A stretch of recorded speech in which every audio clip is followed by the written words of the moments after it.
my friend was telling me about it. We're going to have this big yacht party. Want you to come, invite all your friends.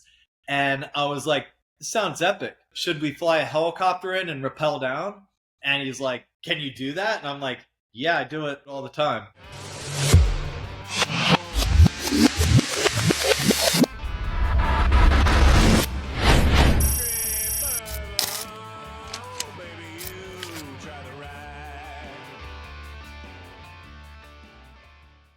Welcome back, everyone. I am so excited to have another very special guest on here. This is a gentleman that I've known for a long time. We were in the SEAL teams together, and after he got out, I got to see him go through this huge, amazing entrepreneurial journey, and it has started from something fairly small, and it has grown into kind of a multimedia empire, if you will. He is literally everywhere around the world these days, and it's not just like a big like hedonistic like influencer type thing, although it very much he does rub shoulders with all of the biggest names in the industry, but the heartbeat behind it is absolutely incredible. He's doing it with a purpose, and I absolutely love seeing that. So without further ado, I would like to introduce Jeff Gum. Jeff Gum, how you doing, man? Hey, doing amazing. Thank you. I think that was the nicest intro I've ever gotten. So genuine. I really appreciate that. That was really cool. Absolutely. I'm stoked to have you on the show. And we were not at the same team whenever we were in. I was at team one, and Navy SEAL careers can vary pretty widely and wildly. So I was hoping that maybe you could just key our listeners in to some of your career highlights, what you were doing in the Navy, and then we'll move on from there.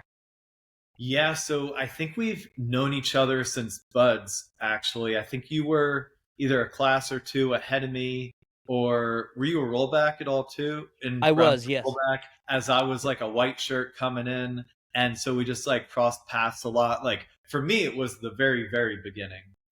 So, and you always, sometimes brown shirts can be mean to the white shirts and everything, but you were always awesome to everybody. So I always appreciated that. Yeah, we got to always see each other once we were at the teams. A lot of times like one team will be gone, one team's back in San Diego, and then the other one's off. So you're always like coming in and out. Somebody's gone from your life for like a year because they're gone, then they're back, then you're gone. And then all of a sudden you're like, yo, where you been? And people do all this crazy stuff and you get to hear about it. So it's always like you get these big reunions all the time, and then you end up in schools with a bunch of the guys. One of my favorite things was coming back from deployment and then going to like pro dev and going to schools, and all these guys I had been in buds with or like class or two ahead that you were friends with are now, they went to the East Coast. You haven't seen them in 2 years, and all of a sudden you're doing sniper together, you're doing breacher together. So, yeah, and it's just like a big reunion for a month and having a good time. And or sniper, it was like 3 months. So yeah, love all that stuff. Yeah, absolutely. So I'm just going to kind of like touch in on a few of those things. Yes, from like brown shirt rollback, white shirt, stuff like that. That's whenever someone is in training and they get injured or they fail a test, or for whatever reason, they need to take a seat, rehabilitate, and then join up with another class. So brown shirt is when you start to get like respect because you made it through Hell Week and you get your brown shirt. So you're like, oh man, that guy's a badass. He made it through Hell Week, and you're just a nobody with a white shirt that has just showed up to buds, and 90% of them are about to go away. So yeah, that's a great way to put it. Absolutely. And kind of some of those things is as you're growing and as you're maturing in your career, like ego can be a huge thing that can really, really cause you to stumble and trip up a little bit. So sometimes when you hit that brown shirt level or post pool comp level, you've hit these like big training wickets. Sometimes that could be a place where it can start to degrade your performance. yeah, even when people go to the team and then they finish a deployment, and when you first get to the team, you're just a effing new guy. But then once you finish a deployment, you kind of get your real bird pinned on. You're a real team guy now, and then people are like a one platoon wonder, they call it, and then they can be a bit hard on new guys and everything too, especially if they had it hard. So it can be a bit of a cycle there. Absolutely. Absolutely. The culture can be brutal sometimes. Yeah, and so what you're saying was, like, spot on, is being able to when you're off cycle, on cycle, and you run into people, it's like a big reunion, you're getting to Yeah. reconnect, and one thing that I've always appreciated about you is didn't matter how much time had gone between us meeting up, us hanging out, whether it was just a party or meeting out in town or anything like that, PB, whatever it might have Yes. been, but it was like we could pick up right where we left off. 100%. Just like right now, you know? Yeah. Yeah. I mean, just chat with you before, man, like right before we started the call was like a breath of fresh air for me. It really kind of sparked my fire again and got me super motivated. So tell me a little bit about your SEAL career. You were a sniper. You Yeah. did a handful of deployments. Yep. Any of those kind of stick out to you? Yeah, I went through Buds, graduated with class 272, and then I went to Team 5. I got there basically at the end of Pro Dev, so I didn't really get any schools then. And I got to do like a little BDR. I went to like next to Notre Dame, drove Humvees around, stuff like that. And then basically I call it like my first qual was being a Mark 48 gunner, like rocking the big machine gun, and I'm like, that's got to be my first qual. Then I have those skills forever. That way, if I'm ever, once I'm like an older guy and a new guy goes down or something, and I can always pick that up. And because I used it for a full platoon, I'm going to have all that special knowledge that isn't going to go away. And so that was just awesome being out at Nyland, doing it at Sauk, doing it on a mounted. I was like, wow, doing this on a Humvee is way easier when we were doing, what was it called? Mobility training. And I'm like, wow, I get to shoot two of them, one in each hand, and I don't have to run around with it and carry it everywhere. This is just like so much easier. That was all super fun. And then I did like a human intelligence school, which was great before I went to Iraq. And that was really special because I'd be kind of meeting with locals and learning about the targets we were going to go after. And there was missions where I would know even more about the terrorists we were going after than my chief in OIC, because I'd literally be briefing them and telling them everything, and I know like directly from the people I had been talking to. And so that was a really cool thing to do as a new guy. That was kind of like my first official qual as well. The only downside was that was in Fallujah, Iraq in 2010. And the only downside was that I had to write reports all the time. So I was like writing reports, other guys, be in the gym, working out. I'm like, crank. But at least I could, I went to college first at UCF and I could type really fast. So I would just bang out these reports as quick as I could, send them up, and then work out, join the guys, all that stuff when we had time off. So that was cool doing everything in Fallujah. We ended up turning that base over to the Iraqis, and then Obama basically let everything go and ISIS took it over, I think within a year or two after I left there. ISIS was running rampant through there till Trump came back and smacked them. I came back because I had done well as writing these reports basically and doing all that stuff. I got kind of the pick of all the schools I wanted when I came back. So I got to do sniper, I got to do breacher. They were two of the most like desired schools that, because they're fun and badass, they're like the ultimate kind of team guy schools, kind of like being a Mark 48 gunner. And then I did Hearst Castmaster as well, which was pretty fun, just like rappelling and fast roping and setting up all the helicopters for casting into the bay or ocean and recovery and all that stuff. So it was a lot of fun. It's kind of like a good little adrenaline school, and literally finished my last one. I think it was sniper.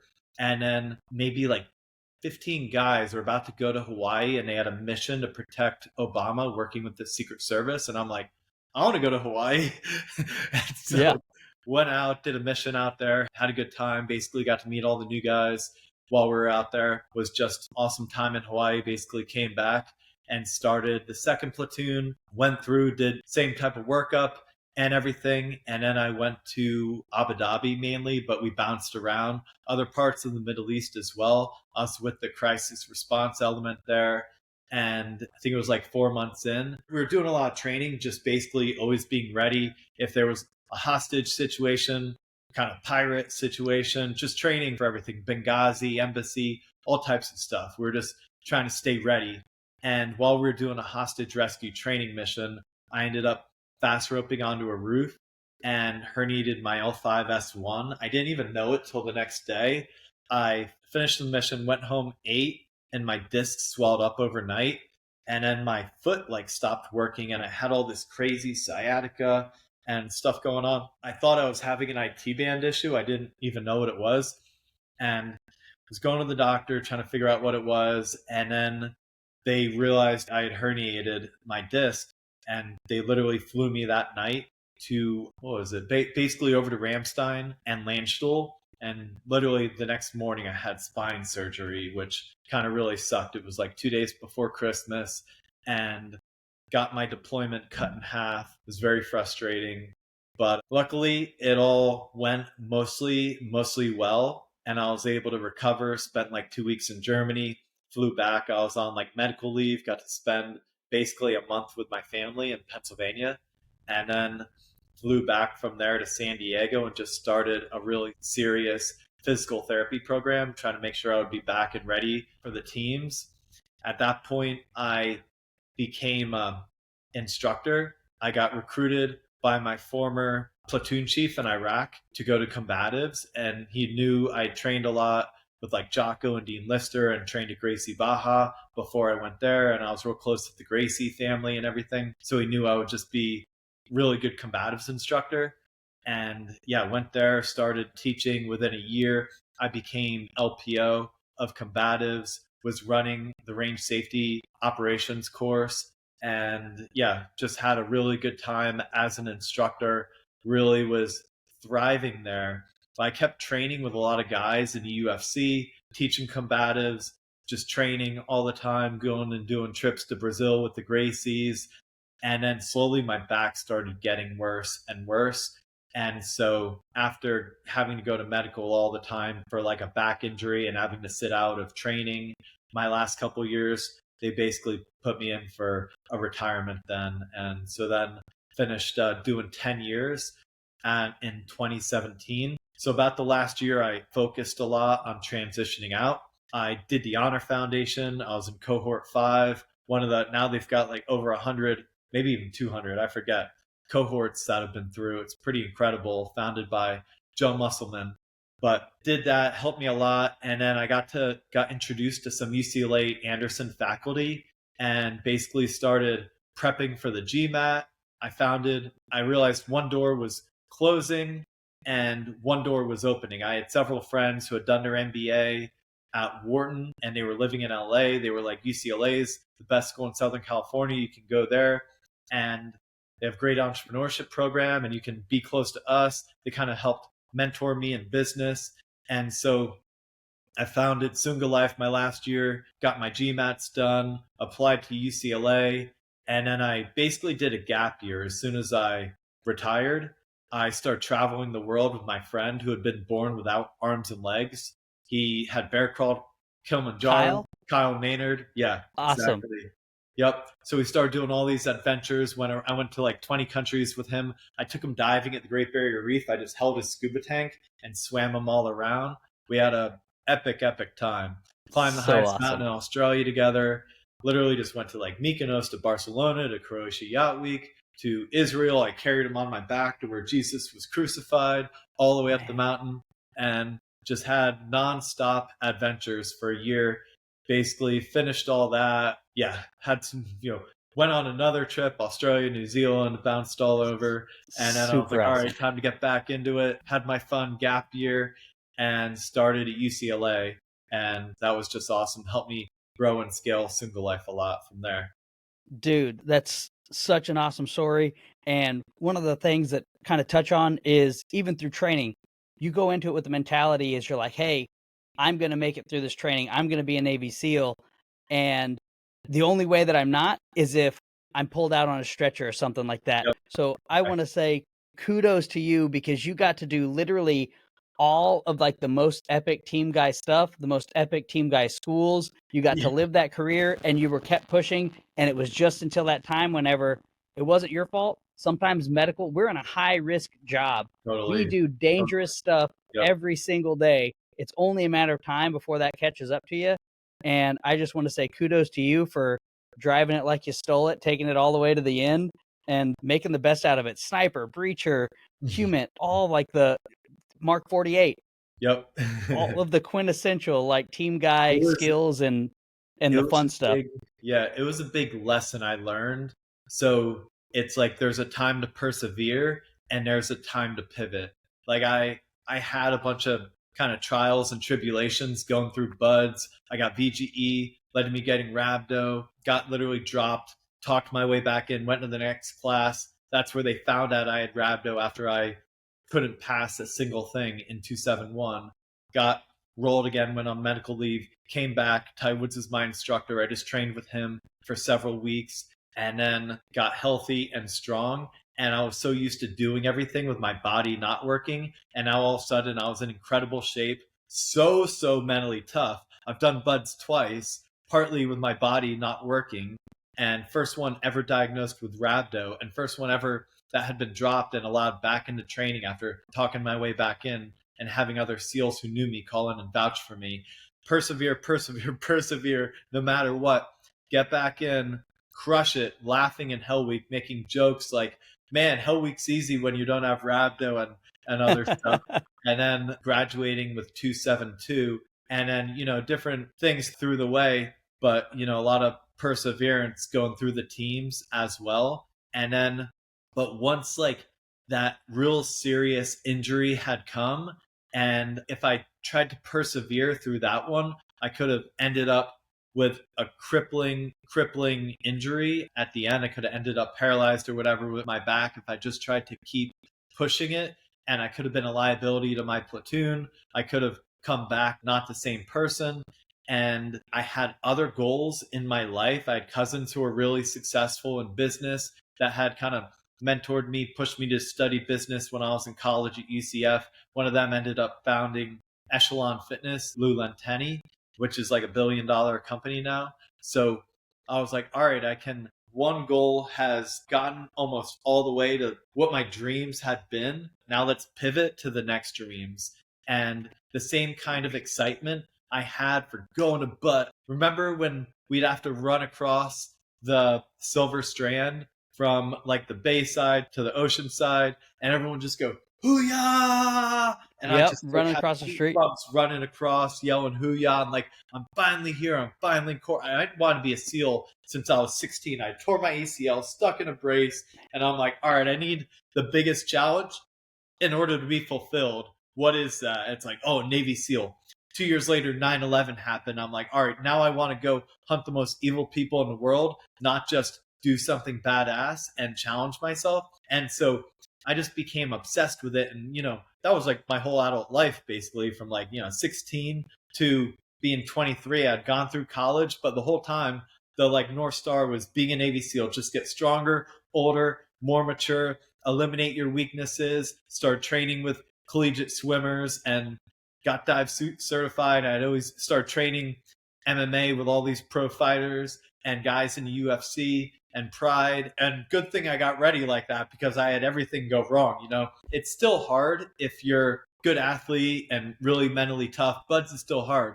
But to literally get VGE, rhabdo, performance dropped, and still make it, like, I don't know if I would have made it if I would have just known the things to say and do and pull all my connections I had to get back in. As an 18-year-old, I probably would have had to go to the fleet or something and come back and try to get older and more mature, stronger, whatever, just healthier, just have the luck and get healthy like I did finally my third time. And so, just a lot of lessons through all these trials. That is so awesome. So before we dive in, we're going to blend in some of all these great career experiences you've had. You're rappelling. We're going to get into you rappelling down onto yachts, swimming in the Hudson River. Yep. Let's take us back to the foundation just there, just a little bit. What's a key lesson that you learned in the teams or in training that has been a driving force for you ever since you've finished your Navy career? Yeah, for business, I would say something that's helped make me successful that probably a lot of team guys aren't as good at doing is just asking for help. A lot of team guys try very self-sufficient, and rightfully so, but I was always like a very extroverted person, which has helped me in this and had a big network.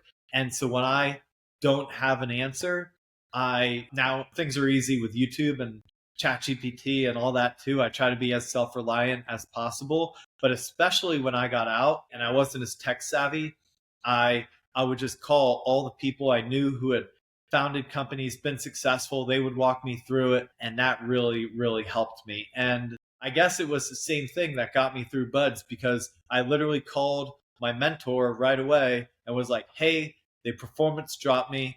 All I want to do is be back in training.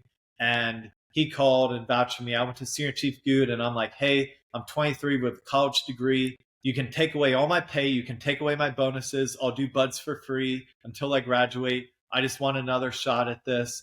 I never failed a single thing all through Buds. I just got super sick Friday before Hell Week and threw up for 3 days straight, then still did Hell Week. I'll do anything for another shot. So just being willing to ask and put it out there, communicating, all that is so important for business and life. Super You huge. can have the hard way or you can have the easy button. I like the easy button. I can do the hard way. I've done the hard way, but I prefer the easy way, you know?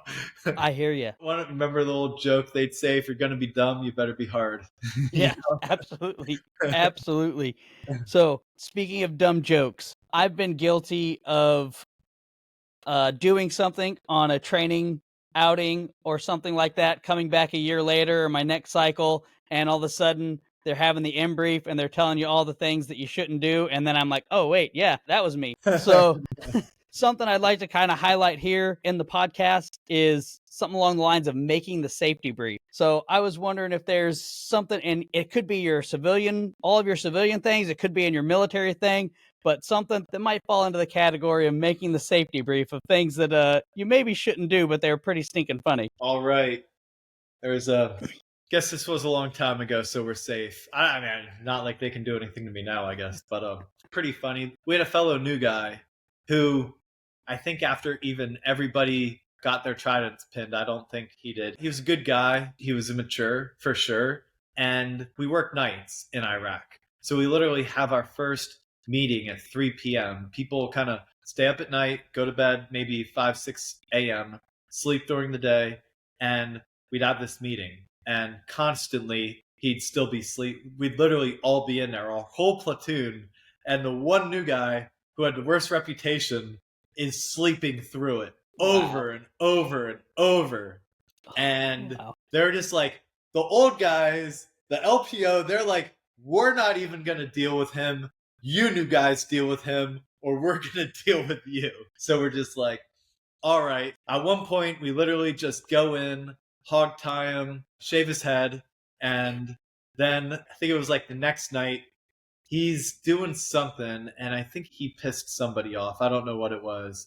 And he's in the shower, and we just take a fire extinguisher while he's in the shower. This, kind of an open shower. Maybe there was like 6 in there, soaking wet. Everything's wet, like steamy. And we just go in and blow a whole fire extinguisher into him while he's in there, right? And, oh my gosh, it was wild. It was wild. He looks at us. He doesn't even fight it. He's just like, oh, like he's like, I deserve this. This is why I got coming. I've been late for like 2 weeks, and literally just fire extinguisher unloaded. And I remember we had Iraqis come every day and like clean stuff up. And I remember they go into the shower. They're like, what happened in here? Just like foam and spray and things just absolutely everywhere. I'm sure that stuff was not good to breathe, but yeah, it seemed funny at the time, and it was at the time. But yeah, absolutely hilarious. And I mean, that's one thing that I've noticed is sometimes you got to get creative to encourage those people who need to grow. Yes. They really need to grow to be able to continue operating where we're needing to operate. And sometimes you got to get creative. And it's those lessons that really stick and kind of help encourage people to break out of their shell and transform into what they need to be. So that's awesome. 3 p.m. and make your meeting on time. Like most basic thing ever. Absolutely. Absolutely. Man, that's good stuff. That's hilarious. So now let's start moving into post-career. You've talked about how that kind of went for you, how you were able to use your community and use that network. we are very much built for community. We can't do everything on our own. So I really love how you blended that in to, hey, I've had struggles, I've had letdowns, I've had times where things didn't go quite right, but I was still persevering. I was still gritty. I was having that grit and I was going to make it happen. It's like, hey, you don't even have to pay me. Guess what? I'm going to do it. Just let's make this happen. So the cards, you got dealt a new hand, and now you're like, let's make this work. And the first entrepreneurial thing that you really dived into, I could be missing it, but I do believe it was the Sunga Life. Exactly. 100%. Yeah. First company. company. So do you mind telling me a little bit about the start of that journey, maybe your why behind it? Totally. So while I was in college studying business, I had seen my cousins be really successful, have more freedom, have control, be able to make more money, be able to have more impact. And I just realized I definitely want to be an entrepreneur after I finished my time in the SEAL teams. And yeah, just loved everything about it.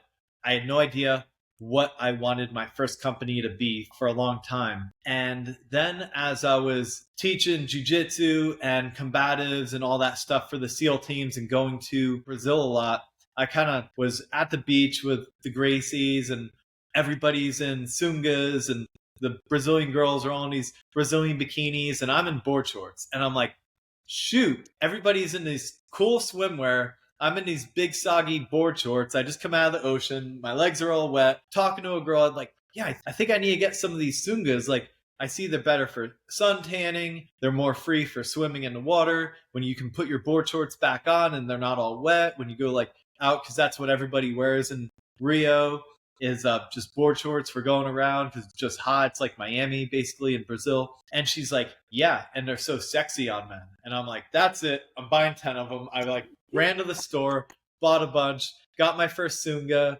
and just loved it. And I started wearing them all over the US, started wearing them on all my trips, and it just became kind of like a life hack. I didn't even have to talk to girls anymore. They would all just come up to me and like start complimenting me on my swimwear. And guys would be like, oh, they're cool, but I'd never wear them. And then they'd kind of see the attention I would get. They'd be like, can you have any extra I could borrow? And I'm like, all right, I think I might see a good product I can go with. And so I launched the first American Sunga company, and the name is Sunga Life. And that was my first product. And then I started making silkies because they just go really well for the Navy and Marines. The Army calls them Ranger panties. And law enforcement, first responders are super into it. And then the whole Patriot market. And then I'm like, all right. Then I started my MBA at UCLA, and people are presenting all their different products. I brought Sunga Life through the entrepreneurship pipeline. And I was like, all right, I can't wear like my Sungas to pitch my product, but everybody else is wearing like a suit. But if I wore board shorts, I could pitch in that and it'd be like part of the presentation. And then I'm just more comfortable in what I'm wearing. So I'd literally be out. Everybody else is in a suit and tie. I'm in a pair of peacock board shorts that started off, yeah, if you're going to peacock, do it like a patriot. And then I just bring them all through the business plan. Be funny. I'd see like the professors, like see his mind change, like going through it to like, what is this? Into, I think this looks like you have a $20 million company. This is incredible. Like I was doing podcasts with Mike Tyson, doing the Hudson swim, swimming with Pete Hegseth was my swim buddy. He was wearing Sunga Life and doing interviews on Fox and Friends with it and just all this epic stuff like nonstop. And it all just became like a great way to market the company and everything and help grow sales and all that stuff. And then I used success from that to help out with the nonprofits that I was a part of, Honor Foundation, the Adaptive Training Foundation, Force Blue Team, countless nonprofits I work with. So it was just totally epic. High Fives Foundation takes veterans and extreme athletes, skiing, surfing, all this stuff. So just like such a great way. And it just was a way people just started inviting me to all these incredible things because they'd see me and they want Sunga Life to be involved. And I was just saying yes to everything, putting myself out there, doing epic stuff. I walked from Sparta to Thermopylae, 240 miles wearing Sunga Life with a bunch of SEALs and Patriots and just, awesome. It was just like nonstop kind of philanthropic adventures, saving the coral reef, diving with Randy Couture and Kayla Harrison and executives from the Pro Fighters League, and just like doing things nonstop. It was crazy. Super cool. Yeah. So you put the brand on sexy. You Yeah. brought the Brazilian sexy to the States with Sunga Life. Yep. And Then it was you've had these. it was like my master's thesis at UCLA too. So I brought it all the way through the pipeline, had other MBA students working on it for a grade, helped me scale a lot. And yeah, it was just, So cool to have that. Wrote my UCLA application. A big reason is like, why do you want to go here? I want to grow here to learn how to scale my company, make it more successful so I can help out all the veteran nonprofits I'm really passionate about. And then I remember pitching like during my master's thesis, talking about all the stuff I had done and continue to do. And I was like getting chills because it had come full circle. And I was like graduating and I'm like, wow, and everything I talked about in my application, I kind of made happen. That is so amazing. So you have all this insane idea and you bring it in. And then just recently you talk about sexy. We're going to add like the next sexy thing, right? Now you're in like the Miami Harbor, coming in on a helicopter, blending in some of your Hearst Castmaster skills, and you're fast roping or rappelling onto a yacht. You want to tell me a little bit about that? Yeah. So one of my best friends has been business partners with Floyd Mayweather for about 12 years. And together with Bill Russell, they launched One of One supplements and went into like 3,000 stores, 2,200 GNCs in the first 3 months. Absolutely crushing it. And they were flush with cash and wanted to really create a lot of viral content about the brand and about a lot of the philanthropic things they wanted to do as well. So my friend was telling me about it. We're going to have this big yacht party. Want you to come, invite all your friends. And I was like, this sounds epic. Should we fly a helicopter in and rappel down? And he's like, can you do that? And I'm like, yeah, I do it all the time. And so hit up my buddy, Paul Barth, who's a Little Bird and Black Hawk pilot. And we literally fly in, do a little buzz to the tower of the yacht. The people go crazy. Some people thought the helicopter was going to hit it. People were ducking. It was hysterical. At all these Cuba Gooding Jr., Floyd Mayweather, all these NBA athletes, all these YouTubers. And then like buzzed around a little bit. Me and Kaj Larson literally jumped out same time, rappelled down. Cuba Gooding Jr. is my belay man. Land down next to the ring, get out, grab the backpack from Kaj, pull out the supplements, present it to Floyd Mayweather.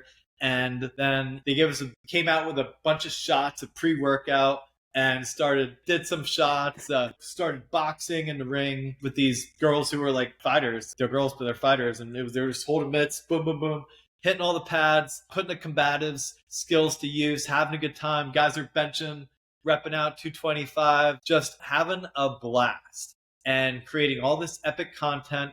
And then it was like 2 weeks later, we're doing the Hudson swim, and One of One came out to support the Hudson swim as well, and Navy SEAL Foundation. And we got Floyd posted a bunch of photos on his Instagram with like me, him, Kaj, and with all the supplements, and just saying like good luck to all the boys doing the New York City SEAL swim, support the Navy SEAL Foundation, all this stuff. It was just awesome. Yeah, it's great to be a part of all these amazing things and help add value.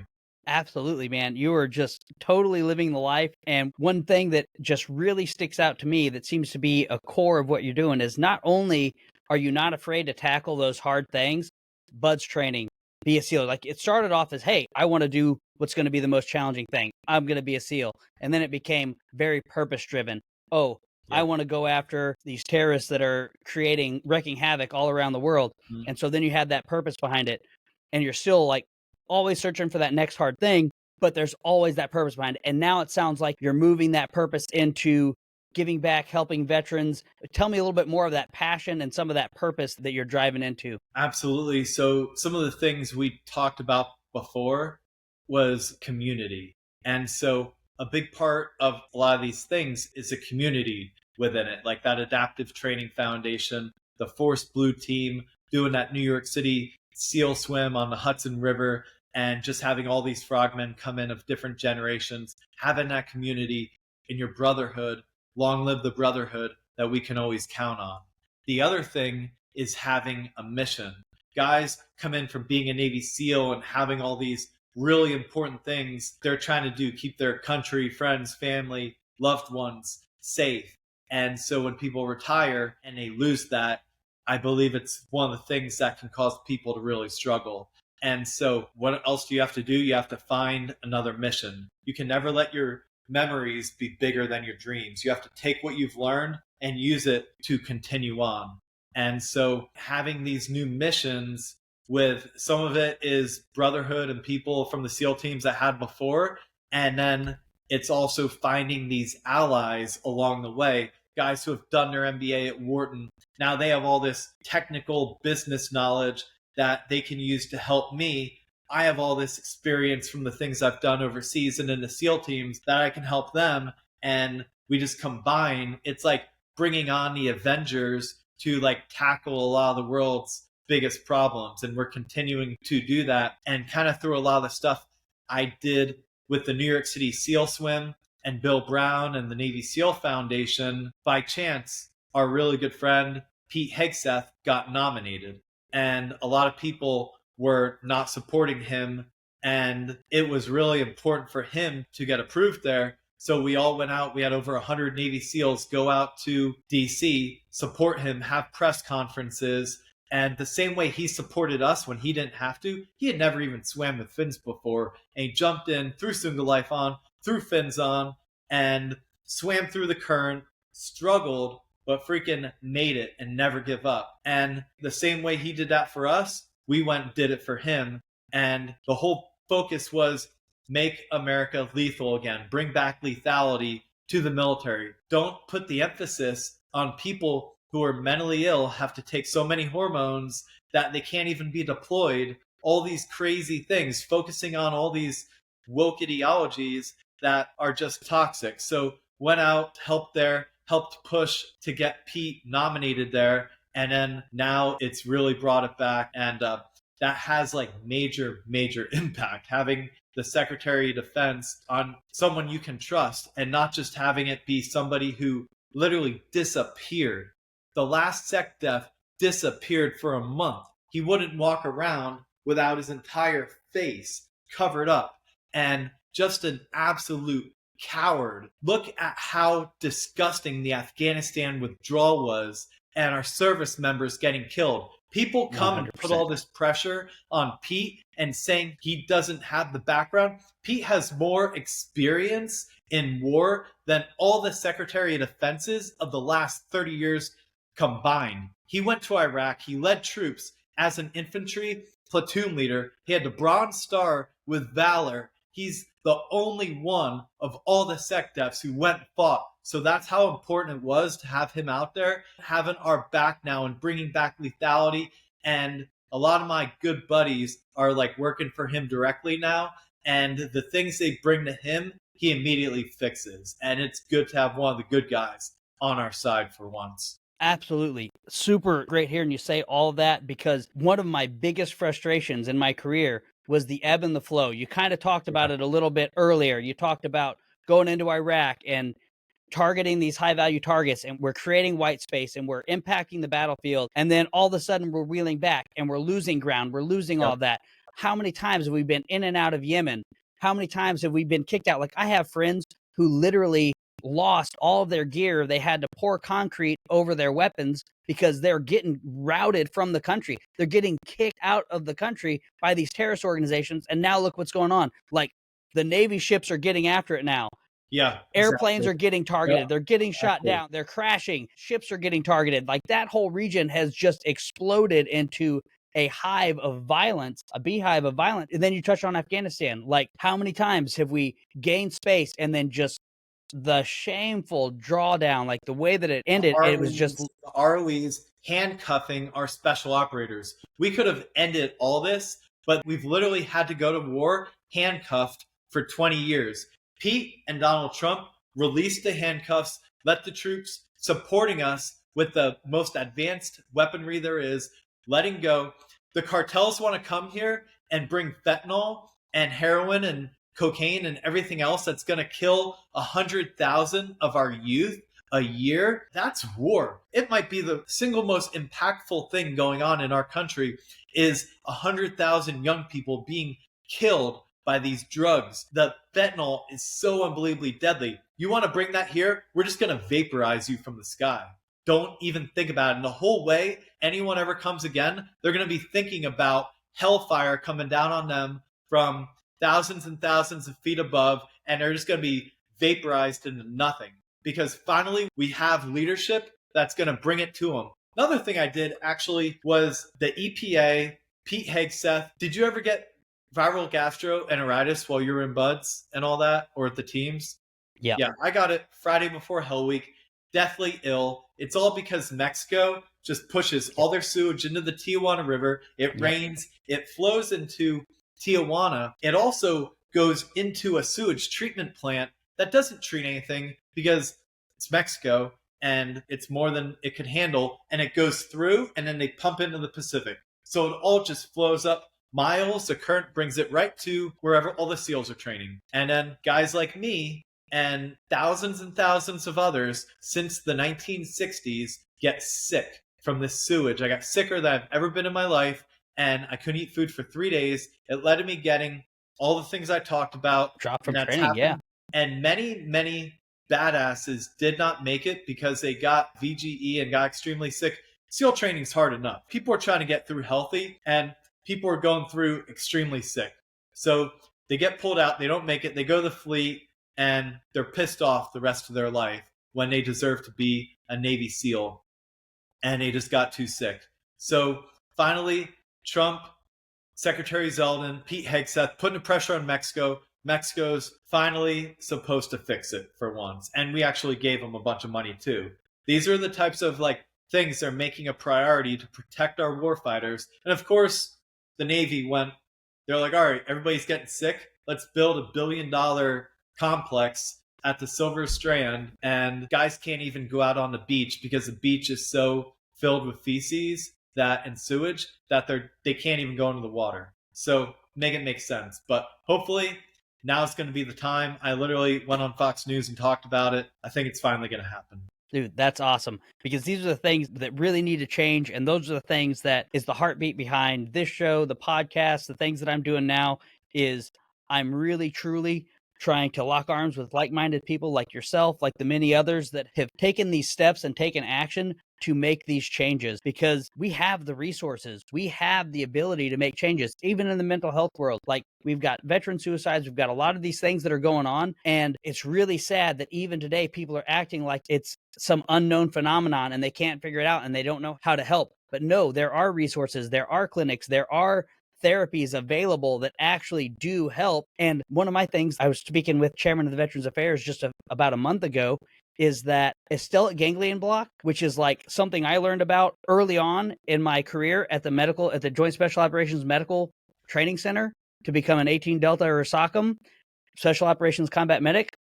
So that's a Green Beret schoolhouse where all of Special Operations trains. This was known about in 2009, whenever I went through. It's been known about since before then. I've seen people get huge results whenever I've gone through. Like, I went there through my refresher, and I saw a guy super PTSD'd out. He was a friend of mine. We went through core school together, and he was struggling. It was affecting his career. He was acting out. He was having some behavioral issues. He got a freaking stellate ganglion block. I came back probably about a year later, healthy again. He's on that path to care. And now he's doing great things, still operating in a different venue in a different way. And that therapy out the door, the material cost of it is less than $50. Less than $50. We could be treating people who have PTSD. I love all the things that Governor Perry's doing for Ibogaine, getting that moved forward. Yep. Again, like-minded people trying to push this forward. You don't even have to go to Mexico to get started on this. You don't even have to wait for policies to change. The way. Yep. Yeah. We have the therapies. So let's get them to the people that need it. So you got me fired up talking about all of the advocacy that you're doing. Just really lit that fire in me again, because, whenever you're just freaking feel like you're going at it alone, it can wear you down. Yep. That's why community, and you literally lock arms. Some of the guys literally been doing this since buds. Some guys from the teams, some guys I met some of my closest friends I've met after the teams, but they were team guys, and you share that brotherhood. And it's like, sometimes it might as well be like you went through Hell Week together, you know, because you know what they've been through, and it's just a special community. There's nothing better, honestly. Absolutely. So you've talked about getting into a lot of hard things. You're constantly pushing forward, working through injuries. You're doing all of this stuff. So there's a lot of people in the world that they see things as impossible. They feel like their situation is daunting. They're staying under, they're stuck under, whatever it is, circumstances, life. So what advice would you give them to be able to break through and see and know that they can get through these things? Yeah, I would just basically write down a bunch of goals. I have goals listed for like every year. I'm like, I want to do this by 2025. I want to do this by 2026. It's kind of funny because often I don't have something written down, but then I just do something totally epic. And I'm like, I'm adding that. So, like, when I went and did Mike Tyson's podcast, that was never one of my goals. But, you know, when you're on the right path, doors will open where there was previously walls. And these epic rappelling from a helicopter onto a yacht to give supplements to Floyd Mayweather wasn't on my goal list, but now it's written down as like one of the goals I accomplished because it was just freaking epic. Doing a TV show in Korea was not on my like to-do list, and it just was one of the most epic things I ever did. And then be like, all right, this goal is here. What are actionable steps I can work on to make this happen? And I don't know if it's manifesting because I feel like I manifest things all the time, or it just manifesting just loves taking action towards something and then it comes back and meets you halfway. Because there's something powerful and spiritual that makes these things happen for me. I know it's not just me. I'll literally think of someone and that I haven't talked to in a year, and they text me 10 seconds later, like all the time. I watched a documentary on Wim Hof, and I was like, wow, this guy's badass. I got to go to Poland to train with him and do all this stuff. And I went up to Malibu the next day and went to Laird Hamilton's house, and there was Wim Hof, and I trained with him that day. I'm like, what's going on? And then I saw him at the like clothing launch, and he sees me from like 40 feet away. We hadn't really interacted there, but he sees me from like 40 feet away, and I give him like a head nod, and he just like runs over. We start talking. He's like hugging me. I'm showing him photos of me like in a bunch of blocks of ice in Kodiak, Alaska, and telling him the stuff I did. I'm like, yeah, I was the Iceman too. And like showing him this chunks of ice and everything around me floating in Alaska. And I'm just like, this is crazy. I literally watched, it was Kyle Maynard who made me watch. Kyle Maynard was my hero. I saw a story on Real Sports of Brian Gumbel, and I'm like, this guy's badass. If I ever get blown up, I'd be training jiu-jitsu with like Jocko and Dean Lister. And I'm like thinking to myself, getting ready to go to Fallujah. All right, if I get blown up, I'm just going to be really strong for my weight class, the way Kyle Maynard is. And then I see Kyle Maynard at a beach bar in San Diego. You might know it, named Shore Club. And literally I'm like, Kyle, what's up, dude? And I'm like, what are you doing here? And we start talking. Literally became best friends. He moved in with me. We went to like 20 countries together the year I got out of the Navy, did all this crazy epic stuff. And I'm like, did I manifest like this guy becoming one of my best friends? Like, what the heck was this? This is crazy, you know? Absolutely. Absolutely. That's exactly what you did. Yeah. That's awesome. And it was really awesome to meet him at Alex's wedding.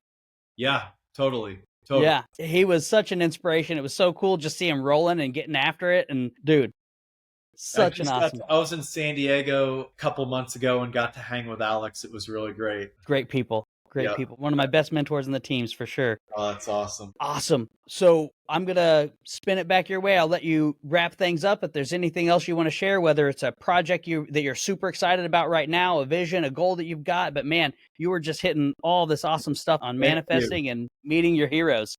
Thank you. Oh, that's awesome. Yeah, so great getting to do this with you. We would have never thought when we're going through buds and stuff in 2007, 2008, and that we're going to be like buddies. What is this now? Freaking like 17, 18 years later doing podcasts together and stuff still. It's freaking awesome. Another great project I'm working on now, me and a few partners, we're launching a new ammo supply company that's really focused on e-commerce. It's called AmmoBase right there.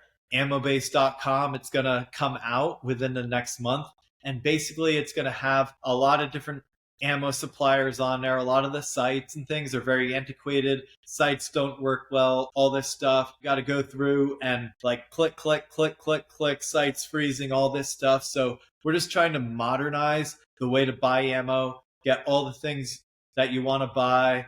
And we're going to be doing a lot of fun kind of giveaways, give away guns, give away experiences. And then we're going to create a lot of kind of viral content, do some epic training, epic stuff. We have some really fun things up our sleeve that we're going to be dropping to bring awareness to the brand. So people that watch this, check out AmmoBase. By the time you see it, it might be open. If not, very soon after. So I'm excited for this to be basically ammunition tech company. Awesome. Like that is super. It's like Amazon for ammo, basically. Cool. I like it, man. You've got a lot of influences from Brazil and the Amazon there. You've got going from Sunga Life to the Amazon for ammo and weapons. That is super fun. Yeah, it's fun because a lot of these things can become very synergistic. I look up a lot to Elon Musk, and not saying I'm Elon Musk in terms of business yet or anything, but just the way he's literally creating all these companies to try to solve the biggest problems in the world and actually populate Mars. And why'd he create the Boring Company? But, help solve traffic. That's a big problem. But you know what else is a problem? Like if you're on Mars, you're going to need to bore out all these underground cities and towns and everything. What about automated cars? That'll be great. You don't need to drive yourself. But you know what? You're going to have to like drive robots and things all around on Mars once we start colonizing it. And then what else? What's going to build everything? You need all these Optimus robots. You can put all the robots on Mars and get it ready for humans to arrive. What about, Starlink? That's going to need to talk to everything. So it's just kind of cool seeing these companies that he's created be very synergistic. And it's like, all right, what can I build that's synergistic as well? Absolutely. That is super cool. So one of the things I'd like to check in just on the Elon Musk topic, you're hitting the nail on the head on a lot of that stuff, how a lot of his things tie in and how it supports this larger overarching vision. So one thing that I feel like just kind of dropped off, and I understand like being an entrepreneur and just being a human in general, person with ambitious goals, it's hard to hit them all. But I know at one point, and maybe you have some insight on this, he had said, hey, I'm open to helping solve the world hunger crisis. If someone can send me a plan on how we can do that, I am open to funding it. Yeah, he was like, I'll fund it right now if you can create like a real solution. It's like, oh, how are you going to do it? You're going to send all this shipment, just like all the humanitarian aid in Gaza. Where'd it go? Hamas. And then Hamas is holding it from all the people that actually need it. And it's just the bureaucracy. That's a lot of what I've read. Africa and just different places it's a lot of times it's those warlords that kind of control it and they dole it out.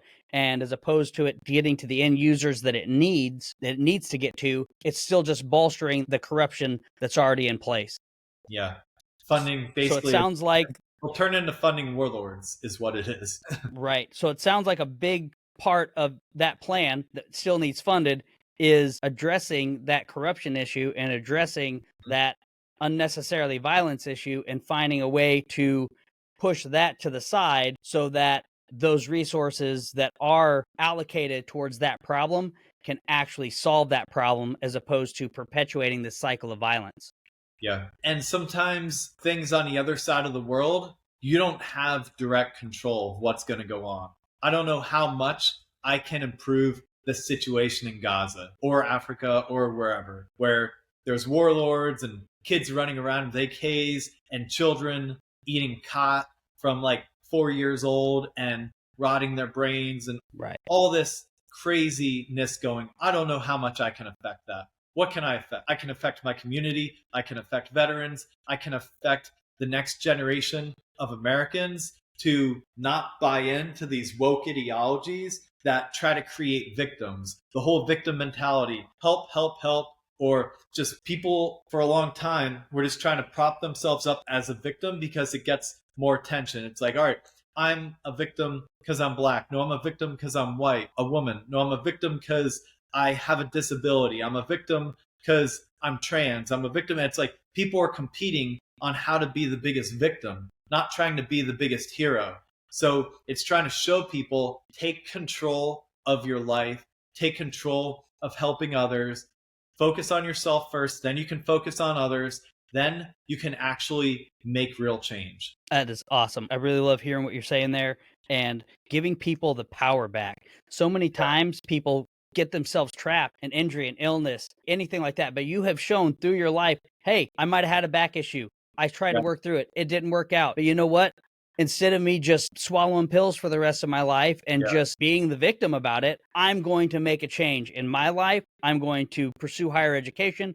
I'm going to pursue a business. I don't know what that business is yet, but I know that I'm going to do it. Why? Because I want to be able to give back. And then you had that idea. You saw that niche that America needed. America needed to be sexy again. Exactly. You know what I mean? Yeah. And actually, that probably would be a way to solve a lot of the problems in the Middle East. Bring Sunga Life there, some Starbucks, maybe drop in Encore Beach Club, and a lot of the problems would be solved over in the Middle East. People would just be a lot happier. Just be having pool parties. Dubai people are pretty happy. You know, they have a lot of that stuff. But in, you know, a lot of other places where they're doing Sharia law and everything else, people are not happy. And they're just blowing themselves up, think they're getting something better in another world. Right. Yeah, it is. It's wild to see the violence in those areas. People chopped up. I was just spoken about it with Ty Smith, I believe, the other day on an area that we worked with in Afghanistan where they took over this police station that we were building. And they, no joke, cut the guy's organs out, cut off their kidneys, and just smeared them all over the wall. So it's a whole different world out there. So, man, I am just so glad that you are making all this progress. You're doing all these things to improve people's lives.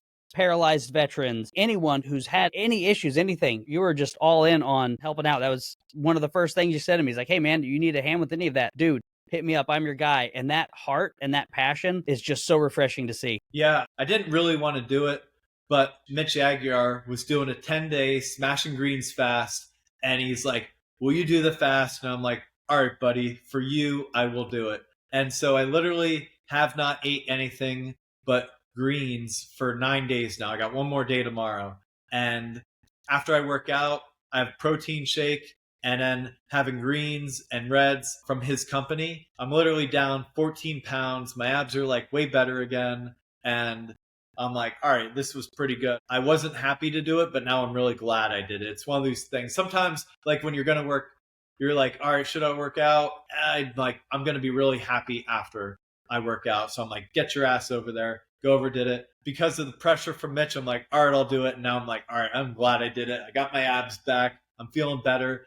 Doing a fast like this does a thing called autophagy to your body. And it's where your cells or your body eats all these sick and diseased cells, a lot of cancerous cells as well. So I knew it would be really good for me. I'd never done one that long. I'd like to fast occasionally for a few days because of the autophagy. But this was the first time I did 10 days and it's been great. And I really haven't lost any muscle, just lost some belly fat. And my face is a little less inflammation, more slimmed down, just everything's better. So if people want to try that too, the 10-day Smashing Greens fast from Massive Supplements from Mitch Aguiar, I'd say they go for that one too. Get out of your comfort zone and get out. That is awesome. Yeah. That is awesome. So super fascinating. I love the way that you're taking that same mindset from becoming a SEAL, going through buds, all of that, and still applying it to your health, to your fitness, to setting the example and encouraging others to do it. And with that being said, if Jeff's story has lit a fire in any of you guys to manifest those dreams that you've had, to tackle some of your own audacious goals, please make sure that you subscribe, like these videos, because our mission is to bring stories like this right to you to help you become better so that we can make this whole world a better place and encourage people to really manifest those dreams and reach those goals. Thank you so much for being on the show, Jeff. Thank you for having me, brother. This has been amazing. Always love joining up with the old brothers, especially somebody I've known since the beginning when I first got to Coronado. So this is awesome. Thanks for having me. Absolutely. Thank you so much for your inspiration. I appreciate you, man. See you, brother. All right, that was some absolute fire from Jeff Gum. Let's take a moment for this week's debrief and cocktails. Just like a perfectly aged bourbon, a great conversation has complex notes and a powerful finish. We want to distill that wisdom and leave you with an action plan to make your week count. We just heard Jeff's incredible journey of perseverance, reinvention, and audacious action. Here are 3 key takeaways that you can make your mission this week. 1. Know when to persevere and when to pivot. Jeff's story shows 2 sides of the same coin. He persevered through unimaginable hardship to get into buds and to get through it. Then, when facing a career-ending injury, he knew it was time to pivot to a new mission. Your mission. Look at one major obstacle in your life and ask yourself honestly, is this a wall I need to persevere through and break through? Or is this a sign from the universe that it's time to pivot to a new, healthier plan? Decide and then take one step in that direction. 2. Manifest through action. Jeff's amazing stories of meeting his heroes weren't just wishful thinking. They were the result of him taking action and putting himself in the path of opportunity. He didn't just dream of meeting Wim Hof and Kyle Maynard. He was out in the world where that meeting could happen. Your way to apply this, your mission. Stop just dreaming and start doing. Identify one goal you want to manifest and take one tangible step. Send the email, make the call, show up at the event. That moves you from passively wishing into actively creating. And number 3, make your dreams bigger than your memories. Jeff dropped an absolute gem when he said, you can never let your memories be bigger than your dreams. He didn't let his identity as a Navy SEAL be the final chapter. He used it as the foundation to build a new, even bigger dreams in business and in advocacy. Your mission? Find one way this week to serve your next mission. Don't rest on past accomplishments, whether it's researching a new skill or someone in a field or helping someone in a field you want to enter. Focus your energy forward. Thanks for joining us for another episode. Which of these missions are you taking on this week? Drop a comment on our social channels and let us know. We want to hear about the action you're taking. If these stories are firing you up to build a better life, make sure you like, follow, and subscribe. We're grateful to have you on this journey with us. Have a great week, y'all. Baby,